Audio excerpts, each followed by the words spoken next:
ఈసారి అమెరికా అధ్యక్ష ఎన్నికల్లో భారతీయత స్పష్టంగా కనిపిస్తుంది. మరో 3 రోజుల్లో ఎన్నికలు జరగనున్న నేపథ్యంలో మరోసారి అమెరికాలో రోజు రోజుకు పెరుగుతున్న భారతీయుల ప్రాధాన్యం బయటపడింది. మీకు తెలుసా, అమెరికా వైట్ హౌస్ లో ఈసారి దీపావళి వేడుకలు నా భూతో నా భవిష్యత్తు అన్న లెవెల్లో జరిగాయి. అమెరికా దేశవ్యాప్తంగా ఉన్న 600 మంది భారతీయ అమెరికన్లను ఆహ్వానించి వైట్ హౌస్ లో చరిత్రలో ఎప్పుడూ లేనంతగా అతిపెద్ద దీపావళి పండుగను నిర్వహించారు. వైట్ హౌస్ లో జరిగిన దీపావళి సంబరాల్లో ప్రస్తుత అధ్యక్షుడు జో బైడెన్, అధ్యక్ష అభ్యర్థి వైస్ ప్రెసిడెంట్ కమలా హారిస్ కూడా ఆ వేడుకల్లో మునిగి తేలారు. సంబరాల్లో మునిగి తేలిన వీడియోలను సోషల్ మీడియా ప్లాట్ఫామ్ ఎక్స్ ద్వారా పంచుకున్నారు. ఈ రాత్రి మేము ప్రపంచవ్యాప్తంగా దాదాపు 100 కోట్ల ప్రజలతో కలిసి దీపావళి వేడుకల్లో పాల్గొన్నాం. దీపావళి చెడుపై మంచి కోసం చేసిన పోరాటం, అజ్ఞానంపై జ్ఞానం, చీకటిపై కాంతి చేసిన పోరాటం అని కమలా హారిస్ ట్వీట్ చేశారు. అమెరికా వ్యాప్తంగా పలు నగరాల్లోని హిందూ టెంపుల్స్, ఐకానిక్ ప్లేసెస్ లో దీపాలు వెలుగులు జిగేలుమన్నాయి. అమెరికాలో దీపావళి సందర్భంగా రిపబ్లికన్ పార్టీ అధ్యక్ష అభ్యర్థి డొనాల్డ్ ట్రంప్ భారత సంతతి ప్రజలకు శుభాకాంక్షలు తెలిపారు. ప్రస్తుతం బంగ్లాదేశ్ లో హిందువులు, ఇతర మైనారిటీలపై జరుగుతున్న హింసను డొనాల్డ్ ట్రంప్ తీవ్రంగా ఖండించారు. తాను మళ్లీ అమెరికా అధ్యక్షుడిగా ఎన్నికైతే భారత్ తో స్నేహం బలోపేతం చేస్తామన్నారు. ప్రపంచవ్యాప్తంగా ఉన్న హిందువులను ప్రస్తుత అధ్యక్షుడు బైడెన్, ఉపాధ్యక్షురాలు కమలా హారిస్ విస్మరించారని అన్నారు. మరోవైపు గూగుల్ సీఈఓ సుందర్ పిచాయ్ కూడా ప్రజలకు దీపావళి శుభాకాంక్షలు తెలిపారు. ప్రతి ఒక్కరి జీవితాల్లో వెలుగులు నింపాలని, సంతోషకరమైన దీపావళి జరుపుకోవాలని సోషల్ మీడియా ద్వారా విషెస్ తెలిపారు. అమెరికా తపాలా శాఖ వారి నుంచి దీపావళి స్టాంప్ విడుదలను కోరుతూ భారతీయ అమెరికన్లను కొన్ని సంవత్సరాలు వరుసగా పిటిషన్లు వేశారు. అమెరికా ప్రభుత్వం తమను గుర్తించాలని తహతహలాడాలని భారతీయులు ఉండరంటే అతిశయోక్తి కాదు. దీపావళి స్టాంప్ కోసం పిటిషన్లు వేయడమే ఇందుకు ఒక ఉదాహరణ. చివరకు 3 ఏళ్ల తర్వాత 2016లో ఫర్ ఎవర్ స్టాంప్ విడుదలైంది. అంటే ఎప్పటికీ తొలగించినది. కొద్ది రోజుల్లోనే 1,00,000 స్టాంపులు అమ్ముడయ్యాయి. స్టాంపులు అమ్ముడు కాకపోతే పంపిణీలోంచి తొలగిస్తారేమో అని విపరీతంగా కొనాలన్న ప్రచారం జరిగింది. పోస్ట్ మాస్టర్ జనరల్ రంగంలోకి దిగి దీపావళి స్టాంపును తొలగించే ఉద్దేశమేమీ లేదని స్పష్టం చేయాల్సి వచ్చింది. స్టాంప్ విడుదల ద్వారా అక్కడి సమాజంలో భారతీయతకు గుర్తింపు తెచ్చేందుకే మనవారు శ్రమించారు. ఈసారి 2024 ఎన్నికలు భారతీయ అమెరికన్లకు దీపావళి కానుక అనుకోవచ్చు. డెమోక్రాట్ల తరపున అధ్యక్ష పదవికి పోటీ చేస్తున్న కమలా హారిస్ తల్లి, రిపబ్లికన్ల తరపున ఉపాధ్యక్ష పదవికి పోటీ చేస్తున్న జేడీ వాన్స్ భార్య ఇద్దరూ భారతీయ మూలాలు ఉన్నవారే. అమెరికా ఎన్నికల్లో ఈసారి భారతీయత భావన రకరకాలుగా వ్యక్తమవుతుంది. అయితే కేవలం దీపావళి వేడుకల్లో లేదంటే ఇండియన్ అమెరికన్ల నుంచి నిధుల సేకరణ కార్యక్రమాల్లో మాత్రమే అక్కడి రాజకీయ నాయకులు మన వారిని ఆకాశంలోకి ఎత్తేస్తుంటారు. భారతీయ అమెరికన్లు ఓటు బ్యాంకు పెద్దది కాబట్టి అధ్యక్ష పదవికి పోటీ చేస్తున్న అభ్యర్థులు ఒకరిని మించి మరొకరు భారతీయులను మచ్చిక చేసుకునేందుకు ప్రయత్నిస్తూ పోటీ పడతారు. ఇది చాలా కాలంగా కొనసాగుతుంది. అమెరికాలో ఇప్పటికీ భారతీయ అమెరికన్లను విదేశీయులుగానే భావించడం ఎక్కువగా ఉంటుంది. మన వారి పట్ల ఈర్ష్య, అసూయలు ఎక్కువగా ఉంటాయి. వారి ఉద్యోగ ఉపాధులను కొల్లగొడుతున్నామని ఆగ్రహం వ్యక్తం చేయడం, రేసిజానికి పాల్పడటం చేస్తుంటారు.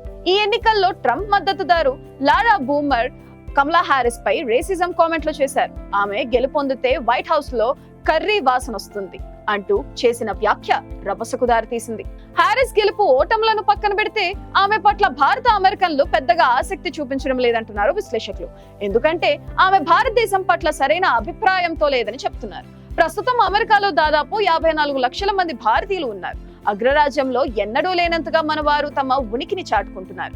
ఏ రకంగా చూసుకున్నా అమెరికాలో భారతీయుల ప్రాబల్యం బాగా పెరిగింది.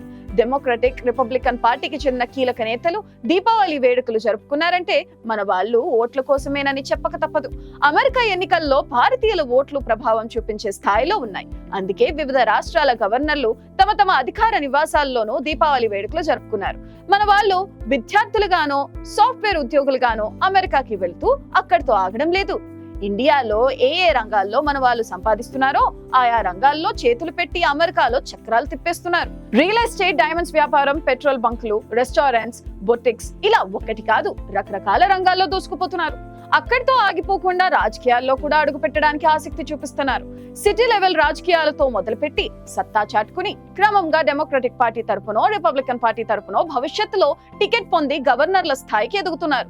ఆ 2 పార్టీల్లోని టాప్ లీడర్స్ తో స్నేహం చేసి వారు PR పెంచుకుంటున్నారు. అంతా ఒక ఆర్గానిక్ వేలో వారి ఇష్టమైన రంగాల్లో బాగా వేయడానికి వేసుకునే మార్గాలని అంటున్నారు పరిశీలకులు. అయితే అమెరికాలో క్రమంగా భారతీయుల జనాభా పెరుగుతుంది. లీగల్ గా, ఇల్లీగల్ గా వచ్చి అమెరికాలో ఎదుగుతున్నారు. పెరుగుతున్న ఇండియన్ పాపులేషన్ లో 90% మంది ఆ దేశం స్టాండర్డ్స్ ని బట్టి బాగా సంపాదిస్తున్నారు. వారందరికీ ఇల్లు కొనుక్కోవడం జీవితాశయంగా ఉంటుంది. ఈ మధ్య మరీ ఆశ్చర్యకరంగా అమెరికన్ బిల్డర్స్ కూడా ఇండియన్ కస్టమర్స్ ని ఆకట్టుకోవడానికి ఈస్ట్ ఫేసింగ్ హోమ్స్ అంటూ వాస్తు ప్రకారం ఇల్లు కట్టి అమ్ముతున్నారు. మొత్తానికి ఇండియన్ సెంటిమెంట్లు, సంస్కృతి, సంప్రదాయాలు అమెరికా జనానికి తెలియకుండానే ప్రవేశిస్తున్నాయి. నిజానికి ఇది చాప కింద నీరులా అనుకోవచ్చు. ఇప్పటికే అమెరికాలో పలు నగరాలు ఇండియన్స్ తో నిండిపోయాయి. మార్నింగ్ వాక్ లో చూస్తే మన వాళ్లే విపరీతంగా కనిపిస్తూ అమెరికాలో తమ ప్రాబల్యాన్ని పెంచుకున్నారు. వాస్తవానికి వైట్ అమెరికన్స్ అయినా, ఆఫ్రో అమెరికన్స్ అయినా తమ వరకు సంపాదించుకుని పిల్లలకి మహా అయితే ఎడ్యుకేషన్ వరకు ఇచ్చి వదిలేసి తమ కాళ్ల మీద బతకమంటారు. అయితే మన వాళ్ళు మాత్రం ఆ గ్యాప్ ని నింపేస్తూ ఉన్నదాంతో సంతృప్తి చెందుదామనే కాన్సెప్ట్ మర్చిపోతున్నారు. సంపాదనే ధ్యేయంగా అడుగులు ముందుకేస్తున్నారు. పిల్లలు పెద్దవుతూ మన కల్చర్ తప్పుతుండటాన్ని ఎన్ఆర్ఐలు పట్టించుకోవడం లేదు. భవిష్యత్తు తమ పిల్లలకు ఇండియన్ సంబంధాలు దొరకడం కష్టమవుతుందేమో అన్న భయాలు ఎక్కడా వినపడటం లేదు.